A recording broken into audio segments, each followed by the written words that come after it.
The flashing light appeared in his rearview mirror just past Bay 14th Street. Red and blue, strobing against the November dark, bouncing off the black paint of a 1990 Mercedes-Benz doing 60 on the Belt Parkway. Eddie Leno saw it and did what most people do. He pulled over. The unmarked car slid in behind him. Two men stepped out. One held a badge in his left hand, high enough for Leno to see it through his side window. In his right hand, the same man held a 9mm pistol, low enough that Leno did not see it until the muzzle was already level with his face. The first shot punched through the driver's side window. Then came the rest. 9 rounds in all. Eddie Leno, 48 years old, a captain in the Gambino crime family, one of the most feared triggermen in the history of New York organized crime, slumped forward against the steering wheel of his Mercedes and died on the shoulder of a Brooklyn highway while rush-hour traffic crawled past his open window. That was November 6th, 1990. The newspapers ran it as a mob hit. The police treated it as a mob hit. In a sense, it was. But the version that circulated through the social clubs and the federal surveillance reports told a story that was straightforward. A gangster got killed. Gangsters get killed. The real story took 15 years to surface, and when it did, it cracked open one of the worst corruption scandals in the history of American law enforcement. Because the men who flashed that badge and pulled that trigger were not pretending to be police officers, they were police officers, decorated detectives of the New York City Police Department on the payroll of a rival Mafia boss, executing a $75,000 murder contract on a man who had spent his life believing that the one thing you could always trust was the authority of the badge. This is the story of how Eddie Leno killed his way to the top of the Gambino family, and how the very tools of power he relied on, the disguise, the ambush, the illusion of legitimacy, became the instruments of his own execution.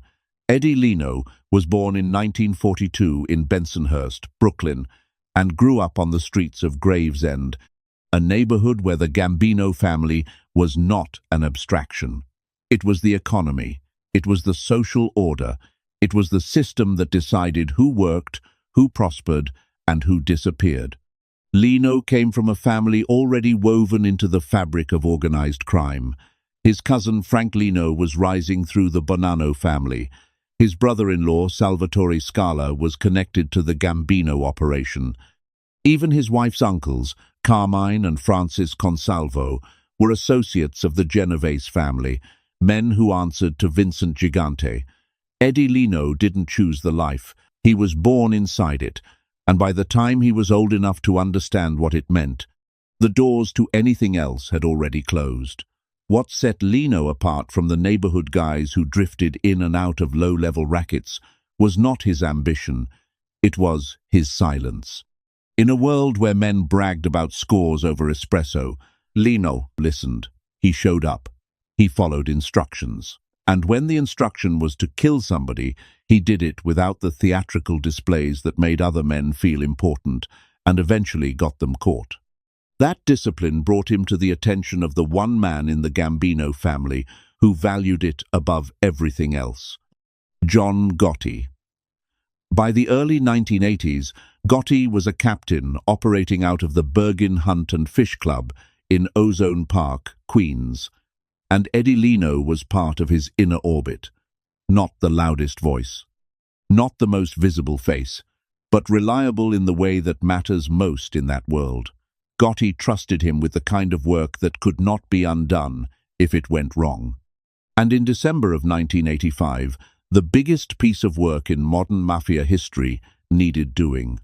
Paul Castellano had been running the Gambino family since the death of Carlo Gambino in 1976. He operated from a mansion on Tot Hill in Staten Island that the newspapers called the White House.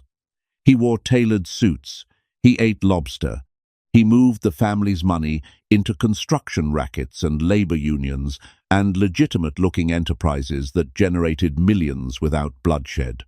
And he despised the men under Agnello della Croce, the family underboss, men who still made their living through hijacking and gambling and, most dangerously, narcotics.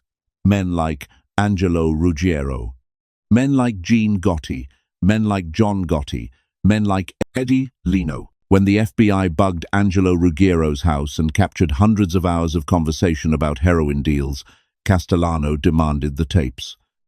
Della Croce, who served as the buffer between Castellano's corporate wing and Gotti's street crew, refused to hand them over. That standoff held as long as Della Croce was alive. On December 2nd, 1985, Della Croce died of cancer. Castellano did not attend the wake. To Gotti and his crew, this was more than an insult. It was a signal. Castellano was preparing to clean house, to break up the Virgin crew, possibly to have Gotti and his closest associates killed. Gotti decided the only option was to move first.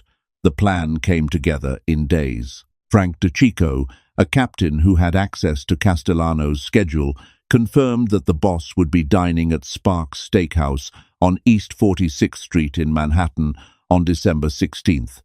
Gotti needed a team of shooters, men who would not hesitate in the middle of a crowded midtown sidewalk during Christmas season, under holiday lights, surrounded by shoppers and office workers. He picked 4: John Carneglia, Vincent Artuso, Salvatore Scala, and Eddie Leno. They would dress in white trench coats and Russian-style fur hats, blending with the evening crowd while being identifiable to each other. Backups were positioned at 46th Street and 2nd Avenue. Anthony Rampino stood ready in case the shooters needed support. Joe Watts and Iggy Alongna were stationed nearby. Gotti himself sat in a car at the corner of 46th and 3rd Avenue with Sammy Gravano behind the wheel. At approximately 5:16 on the evening of December 16, 1985, Paul Castellano's black Lincoln Town car pulled to the curb outside Sparks. Thomas Bilotti was driving. Castellano had $3,000 in his pocket and a dinner reservation he would never keep. As he stepped out of the passenger door, the 4 men in white trench coats moved. Carneglia fired first, hitting Castellano in the head. Leno and Scala opened fire on Bilotti, who tried to turn and reach for a weapon but took multiple rounds before he could clear the car. Artuso finished what the others started. The whole thing lasted seconds. Christmas lights reflected off wet pavement and pooling blood. The shooters walked away into the crowd. Gotti and Gravano drove past the scene. Gravano told Gotti their targets were gone. In one evening, the most powerful mafia boss in America was dead on a Manhattan sidewalk, and John Gotti was the new head of the Gambino family. Eddie Leno had earned his place at the table. Within months, he was formally inducted, made a member of the family in a ceremony that recognized what he had already proven on 46th Street. By 1986, he was a captain, promoted as a direct reward for his role in the Castellano killing. He ran a crew out of Bensonhurst and Gravesend, and his primary business was heroin. The Gambino family had a rule about narcotics. Carlo Gambino had established it. Paul Castellano had enforced it with the threat of death. The rule was simple: no drugs. And like most rules in the Mafia, it existed to be repeated in public and violated in private. Eddie Leno was deeply involved in the drug trade, moving heroin through connections in Harlem and distributing through networks that stretched from Queens to Florida. Some accounts describe him as addicted to his own product, a detail that, if true, added a particular kind of desperation to his daily operations. The money was enormous, the risk was constant, and the contradiction between the family's official stance and the reality of its most profitable enterprise was something every man in Gotti's circle understood and never discussed openly. In 1987, federal prosecutors brought narcotics trafficking charges against several members of the Gotti crew, including Gene Gotti, John Carneglia, and Eddie Leno. The case was built largely on the recordings from Angelo Ruggiero's basement, the same tapes that had triggered the Castellano crisis. But Leno had a quality that served him in the courtroom as well as it had served him on the street. On those tapes, he barely spoke. While Angelo Ruggiero's voice filled hours of recordings discussing weights and prices and supply lines, Eddie Leno sat in the same room and said almost nothing. On July 7th, 1989, Gene Gotti and John Carneglia were each sentenced to 50 years in federal prison.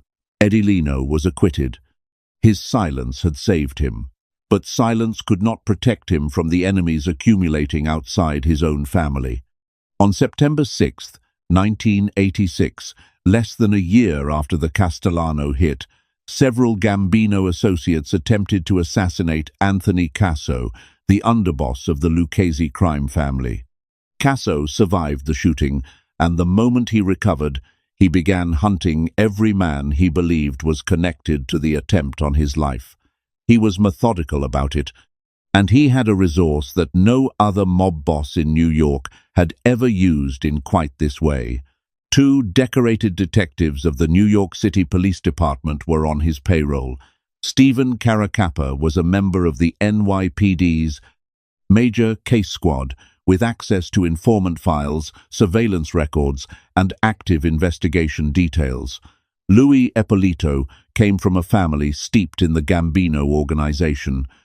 His father, Ralph Fat the Gangster Ippolito, had been a Gambino soldier. His uncle, James Jimmy the Clam Ippolito, had been a Gambino captain.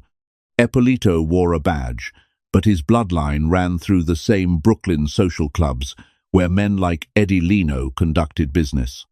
Beginning in the mid-1980s, Casso paid these 2 men $4,000 a month through an intermediary named Burton Kaplan, a Lucchese associate who served as the buffer between the underboss and his 2 secret weapons. In exchange, the detectives provided the names of government informants, details of federal investigations, locations of surveillance operations, and warnings about imminent arrests. Several of the people they identified were subsequently murdered, but Casso did not limit their services to intelligence gathering. He used them as killers. In October of 1986, Ippolito and Caracappa kidnapped James Hydell, a Gambino associate Casso believed was involved in the attempt on his life. They lured Hydell into their car by claiming he was needed for police business, then delivered him alive to Casso. Casso tortured Hydell until he gave up the names of everyone involved in the shooting. Then Casso killed him. Hydell's body has never been found. Eddie Leno's name surfaced in Casso's investigation of the men who had tried to kill him. The details of exactly how Leno was connected vary depending on the source. Casso himself said in a 2003 interview that the murder was ultimately ordered because Genovese boss Chin Gigante wanted to weaken John Gotti by eliminating his most capable people. What is not disputed is the financial trail and the testimony. Casso accepted a contract on Eddie Leno and passed it to Burton Kaplan. Kaplan delivered it to Ippolito and Caracappa. The price was $75,000. The method was left to the 2 detectives. They had been watching Leno for weeks. They knew his routines. They knew which social club he frequented. They knew the black Mercedes.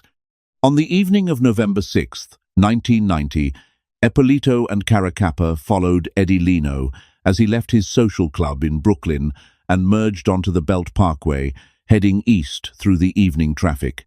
They waited until the right stretch of highway, then pulled alongside in their unmarked car and activated the flashing lights. Consider what that moment meant for Eddie Leno.